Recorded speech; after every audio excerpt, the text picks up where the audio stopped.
bolalardan xabar olgani uzoqqa bora olmayman. Tez kelib Ketish kerak. To'g'ri, taomlari bor, tahorat masalalari bor.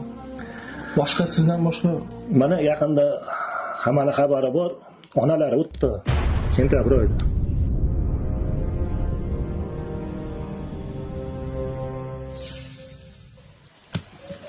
Xudo sabr bersin.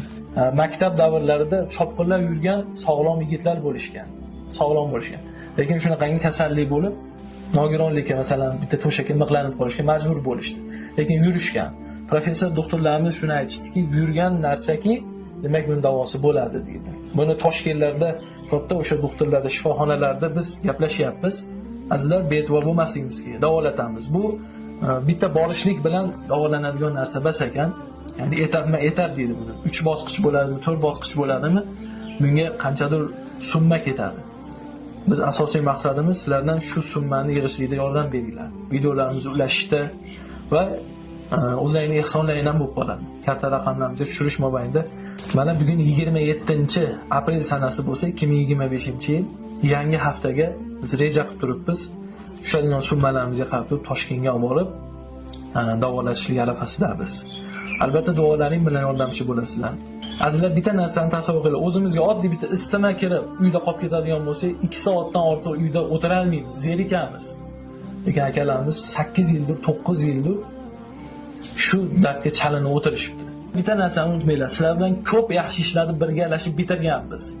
Hammasiga sizlarni ozginagina himmatlaring bilan, bitta videoda 15 daqiqangizni jo'natish bilan bo'lsa ham, bu yaxshi karvonimizga, yaxshi ishdagi karvonimizga sherik bo'lib qoling. Azizlar, eng zo'r narsani aytaymi? Siz tushirib beradigan ozgina summa bo'lsa ham, ozgina ehson qilishdan ham uyalmang. Ozgina bilan katta ishlarni bitirib olamiz. Ozgina ehsoningiz bilan agar shu akalarimiz tez orada shifo topib yurib ketadigan bo'lsa, ishoninglar, shu akalarimiz o'lgunigacha hatto nechta qadam tashlasa sizlarga albatta ajr bo'ladi. Telefon nomerlarini qoldiryapmiz, katta raqamlarni qoldiryapmiz. Azizlar, yordamlaringizga muhtojmiz. Har tomonlama sizlarning yordamlaringizga muhtojmiz. Kelinglar, yordamga birlashaylik. Biz birlashib katta natijalarga erishamiz. Biz tezroq shu aytilgan summalarni yig'ib, juda katta summa kerak bo'ladi. Katta summa. Hozircha sizlar duo qilinglar va bular shifo topib yurib ketishgandan keyin bular keyin sizlarning haqqingizga duo qiladi, keyin hayotlaringizda bu duolarning samarasini, ijobatini ko'rasizlar, Xudo xolasa.